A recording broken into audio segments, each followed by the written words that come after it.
Hi, I'm Mike with House on the Mend, and in this video, part one of a two-part series, I'm going to show you how I made this breakfast nook, complete with cushions and under-seat storage. So let's get going. If you break it, he will fix it. If you buy it, he will build it. House on the Mend. So there's several unique design features that I want to point out in the beginning of this video that may differentiate it from other videos you find on YouTube. At least it did for me in my initial research. Number one, the backrest is angled back at 12 degrees for more comfort. Two, the seat base doesn't go straight down, it angles back at around 12 degrees, and that is to make it easier to get in and out when there's a table in place. The entire field is done with rails and stiles and raised panel, all out of cherry wood, and I had to color match it to the existing kitchen. Another feature that's different than most of the videos I found was that this breakfast nook is octagonal in shape. So rather than a 90-degree corner, we have several 22.5-degree angles that we have to deal with that make up that octagonal shape. Now, this was a very involved project. It starts with a 2x4 wooden frame, plywood substrate for the backrests, and then it's all clad in the cherry wood that you see here. This video is going to be more of a narrative of how I did it. It took a tremendous amount of time and effort to video every single aspect of this build. So if you find it helpful, will you please give it a thumbs up and drop me a comment below. Let me know what you would have done differently or what you think of the project. I'd really appreciate that. So in video one here, we're going to go through the entire build of the frame, the cherry wood build out, the hinge work for the bench seats, and then in video two, I'm going to show you how I made these seat cushions and some design ideas that I implemented in doing so. I first searched the internet and Pinterest for design ideas. I then measured the existing space and table that would go into the nook to get the most comfortable seating height and distance from the wall. Here's a rough sketch of the 5-section design I decided on. I then made a precise storyboard out of MDF from which I derived many of the final dimensions. I purchased kiln-dried 2x4 lumber and started making the base frame with pocket hole joinery. I carefully cut out the existing baseboard so the frame would sit flush to the wall. Our breakfast nook is octagonal, so each frame piece was cut with a 22.5-degree angle. Then back to the storyboard to make the angled bench seats. The corners of the nook are rounded, so I notched the back of the frame pieces. They won't show in the final product anyway. There are 3 outlets in this space that I didn't want to lose, so I ran Romex out to new electrical boxes. Since I wanted storage underneath the benches, I cut the seats in 2 pieces and installed piano hinges.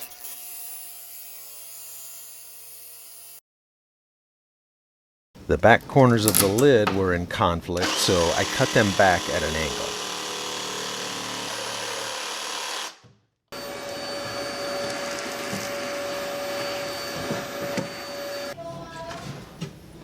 Much better. Next, I moved on to the backrest. I made frame pieces out of 3/4-inch plywood beveled at 12 degrees. The wings you see coming off the back are for screwing into the walls. I purchased cherry boards from a specialty lumber company here in Las Vegas since it's not locally available. When it came time to begin milling the cherry, I had planned to use this Husky brand workbench with included router plate. But as you can see here, the plastic top sagged significantly, and I had to use a floor jack to support the router. Now, I love this mobile workbench, but the router table feature is a joke. Luckily, my wife saw me struggling with it, and she and the girls bought me this awesome tabletop router table from Ryobi for Father's Day. Back in business, I milled up the panel rails and stiles with a special mirror image router bits. I then glued up boards for the panels. Once dried and cut to size, I began shaping the raised panel on the router table. I really love the raised panel look, and it matches the existing kitchen cabinetry.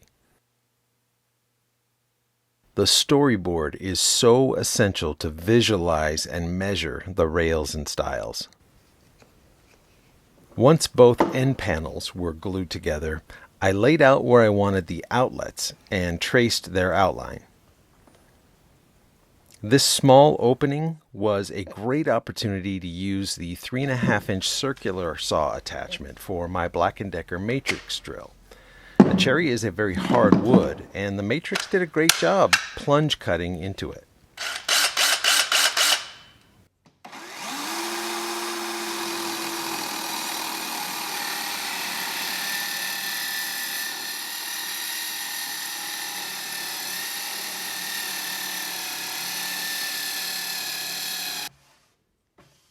Sadly, the jigsaw attachment is terrible.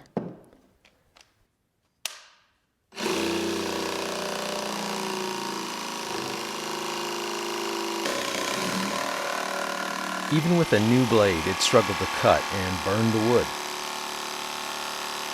I believe the angle is the issue, and that's why I love this rigid jigsaw I've had for years. It has a selectable blade angle and finished the cuts flawlessly. Figuring out the compound bevels for the backrest and toe kick panels made my brain hurt. Somehow a 12-degree incline and a 22.5-degree joint worked out to 5 degrees. Now, I don't use SketchUp, but if it calculates that compound angle for you, it's worth learning. Satisfied with the final measurements, I glued up the panels and began scraping, sanding,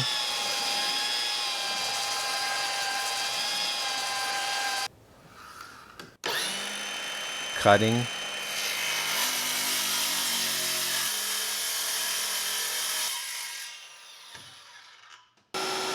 and milling them.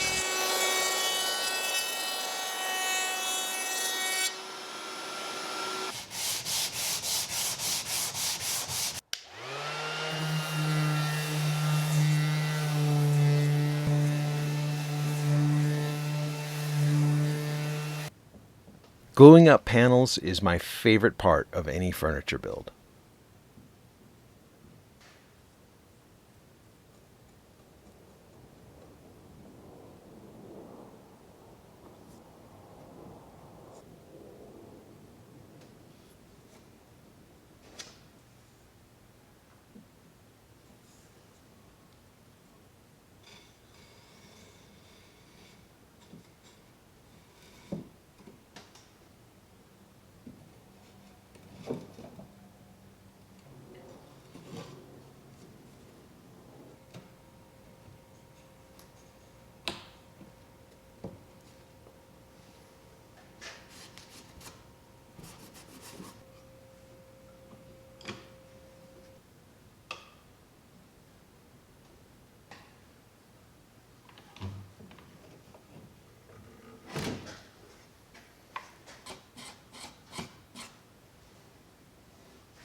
Nine more to go.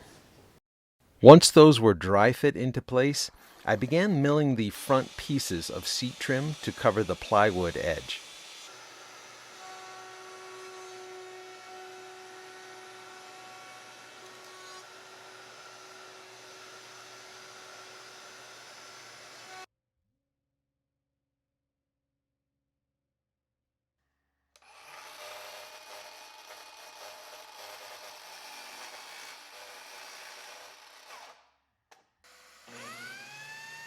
I used biscuit joinery and glue for a strong connection. Now on to my least favorite step in the process, staining and sealing the wood.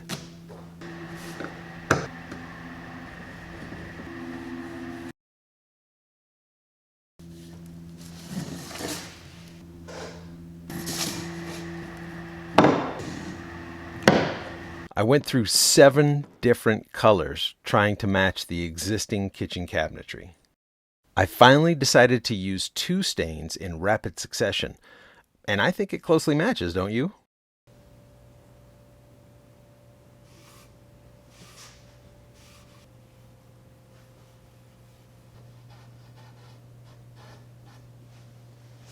Also, to match the existing cabinetry, I applied a black glaze in all the perimeter edges and wiped off the excess with a rag dipped in mineral spirits. Here you can see a panel propped up against an existing cabinet for comparison. After staining and glazing, it was time for a polyurethane finish. I chose this wipe-on poly with an applicator sponge, and I loved the combination. Little to no drips. So much better than using a foam brush.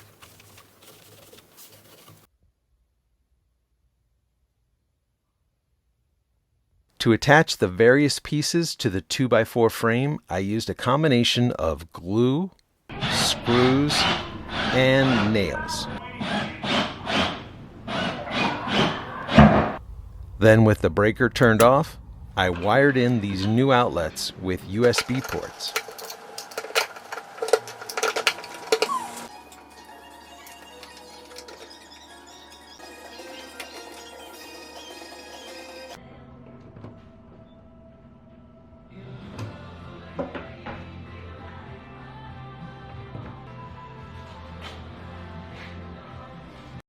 Well, it's time for the big reveal.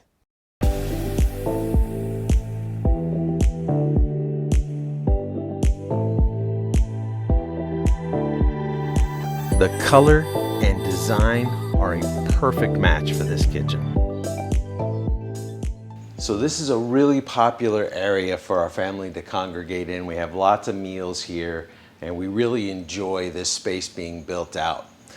Before this nook was here, we had chairs going all the way around, and with the kids coming in and out, they were slamming the chair against the wall, and I was constantly painting or fixing that damage. In fact, one of my earlier YouTube videos was repairing this wall right here from chair damage.